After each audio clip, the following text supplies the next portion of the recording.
একবার এক গবেষণায় দেখা গিয়েছিল পরিবেশ কিভাবে মানুষের আবেগ ও আচরণকে প্রভাবিত করে।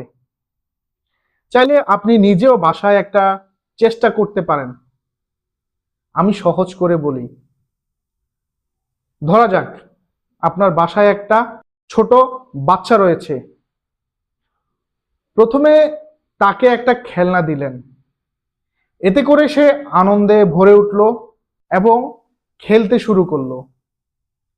তারপর কিছুক্ষণ পর বাচ্চাটার সামনে দুজন ব্যক্তিকে আপনি ঝগড়া করতে রাখলেন। এবার আর তাকে আরেকটি নতুন খেলনা দিলেন। অবাক করার মতো বিষয় হলো, এইবার আর তার মুখে আগের মতো আনন্দ থাকবে না। সে খেলনাটা নিয়েও তেমন খেলতে চাইবে না। অথচ তাকে সরাসরি কেউ বিরক্ত করেনি বা বকাও দেয়নি, শুধু পরিবেশটাই বদলে গিয়েছিল। এটাই হলো এনভায়রনমেন্ট সাইকোলজিক্যাল প্রভাব। আমাদের জীবনও অনেকটা এই রকম।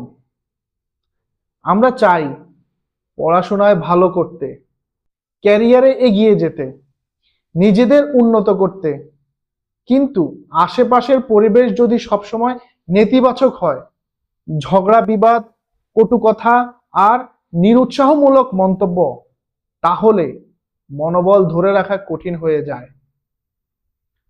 দেখেন, কেউ কিন্তু আমাদের মাথায় হাত রেখে বলে না তুমি পারবে, তোমার প্রতি আমার বিশ্বাস আছে।